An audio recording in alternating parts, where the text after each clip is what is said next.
If there are any Spanish journalists wanting to ask Spanish questions, we'll do that after, and there is headphones for interpretation. I know a few of you got them. We don't need a floor mic now, definitely. No, it's okay, just ask questions from the... We've got mics in the room, Dalmesh, we've got mics in the room. If the cameras are ready at the back, just a bit of housekeeping. We'll go with the live section first, and then we'll go 10:30 tonight, and then a couple of questions for 12 o'clock tomorrow. So, if we're ready at the back, we'll kick off with Dalmesh from Sky Sports. Good morning, Mikel. Hi, good morning. Big game against Sevilla. Potentially, you could qualify for the knockout stages. Could you just give us early team news, particularly your captain, Martin Odegaard, and Gabriel Jesus, who's just been called up to the Brazil squad?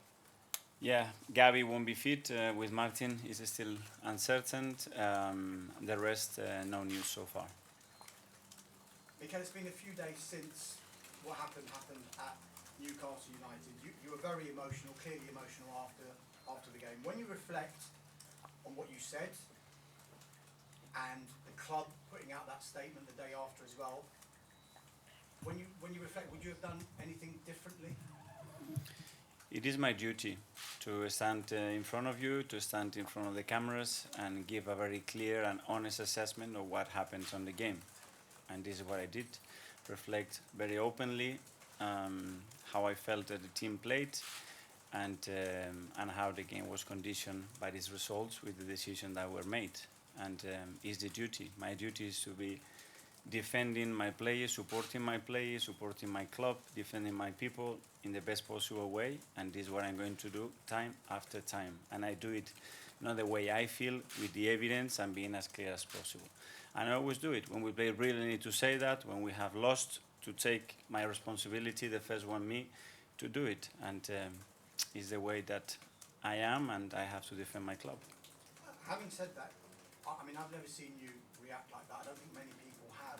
Such was your emotion after the game. But was your emotion and your anger simply to do with that goal, or was it maybe a build-up of other decisions that you may feel have gone against you? And if so, will you be taking this up with the PGMOL? Yeah, things they don't happen overnight, you know. And when I was that clear, and when I had all the evidence to stand for the words that I use in the media, it's because I feel strongly about them. But one thing I say externally, then as well internally to my players, is how can we play better, how can we be more dominant, how we can do the game the way we want, so giving no chance to the opponents. But one thing is my duty towards you guys, and then my duty as a coach to do what we have to do. And this is exactly what I've done. Nothing special, nothing different, and I would do it, and the club would do it again and again till this is right. And till this is right as well in what we have to do on the pitch to play better and win more football games. That's it.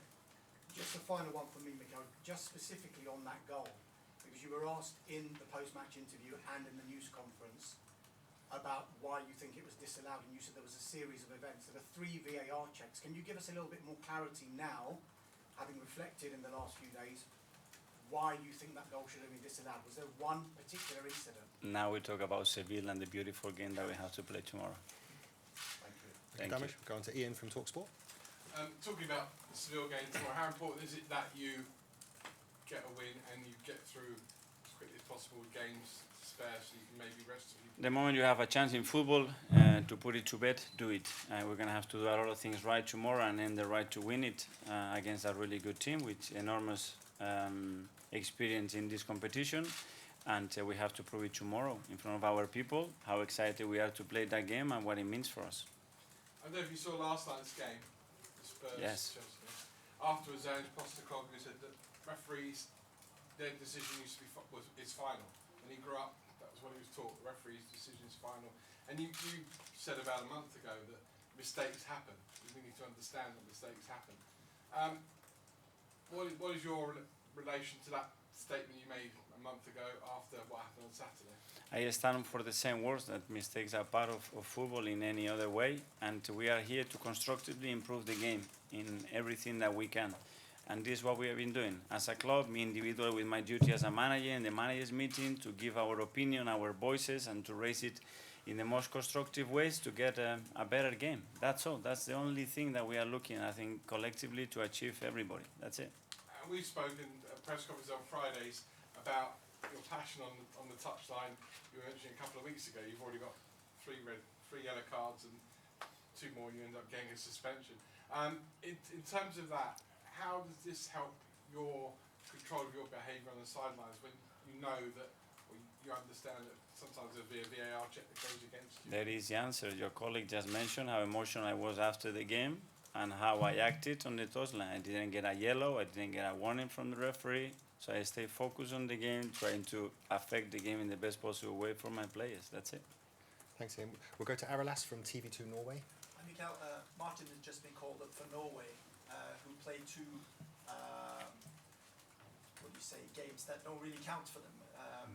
What would be your message to the Norway manager regarding his situation, injury situation with Gert? Nothing. Martin loves to play for his country, and every time that he's been called up and he was fit, he's been there, and he will be there if that's the case. And he played 10 minutes against West Ham, so some people were a bit surprised with the timing because you were 3-0 down and then he didn't play in the weekend. What was the thinking behind that? Yeah, but nothing is no relation with what he had and what happened the day before the game against Newcastle. There are 2 different topics and things. Okay, we'll go to Alex from the BBC. Hi, Mikel. Hi. With what happened at the weekend, can you use it to galvanise the players going into the game tomorrow night? What's the feeling in the group? Yes, especially the performance of the team. And watching back the 2 games that we played last year when we won 0-2 and the one that we lost 1-0, we were much better 3 days ago than a year ago, but much better. We deserve much more than in that game. But this is the beauty of this game. So we have to build a lot of things that we did right against Newcastle, improve certain things, especially in the final third, to be more a threat. But for the rest, the way the team played, the way he competed, it was extraordinary. And can I just ask you, what have you made of the reaction to the club's statement since it's come out? People like Gary Neville said it's dangerous for the club to release a statement like that. Again, we have a duty to express how we feel with all the evidence that we have and the history of what happened. And I think we have to really stand for our people, our values, and who we are. And when the club is done it, it's done it in very specific moment for the right reasons, and it shows as well the unity and the understanding that there is within the club to position ourselves in a really clear and honest way. And I think that's our duty as a club. Mark from the Press Association. Hi, Mikel. Just on that, obviously you weren't the first, you definitely won't be the last manager to criticise a referee's performance after a game. But Thank you. when the club's been made the statement, Yeah. does that not sometimes, especially a club the size of Arsenal, does it not sometimes legitimise that small minority that believe that they can abuse referees because of their performances? No, I think the support that we have given to everybody, and I continue to, that's not going to change, you know, and I'm going to be there. I have to talk to anywhere. I will be in any meeting and trying to reinforce everything. We all want the same, that this is not the topic, you know, we all want the same, but we have to understand that we have to be there. And if you guys and everybody wants in football that we are there and we get our opinion, we have to give our opinion in an honest way and clear. Don't talk about other things. Be clear and honest, very respectful, but clear and honest. And value what we had and make sure that we continue evolving the game the way we want. That's it. I suppose it's quite a hard answer, but how do you evolve the game? How do we stop these errors happening? But errors are part of an evolution.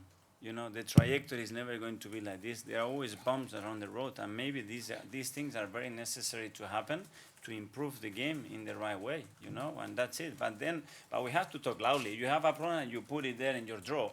The problem is in the drawer and it's going to stink at some moment, you know. If we have a problem, let's talk about it, let's try to improve it, and let's try to, in a very constructive way, try to improve it. That's it. That's what we are trying to do, nothing else, guys. Okay, we'll go to the last couple in the live section. First, Davide from Gazzetta dello Sport. Hi, Mikel. I was wondering if you're happy with the way you guys have been playing in Europe this season, considering how long you have not been in Champions League and how much you put emphasis on Champions League. Yes, I think so. Obviously, we had 2 very good games, and the one in Lens, especially the second half, that we struggled in the first 20-25 minutes of the second half. But overall, yes. And as well, the way the team has not only performed, but I think the presence of the team, you know, the maturity that they have shown in big games like this has been really good. And it's about doing it consistently, and tomorrow we're going to have to do a lot of those things very, very well. I have a question about Jorginho. Yeah. You have been playing a lot lately. What did you see from him, and why is been so important for you guys? Well, hopefully the same that all the managers that have played and has won European Championship and Champions League. That is an incredible player. He's a leader. He's a very intelligent player for us, and he has the quality to make the team better. That's it.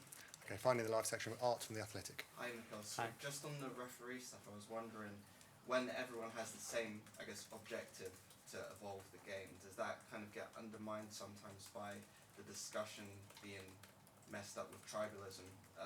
People only feeling that they should speak when it goes against them, for instance.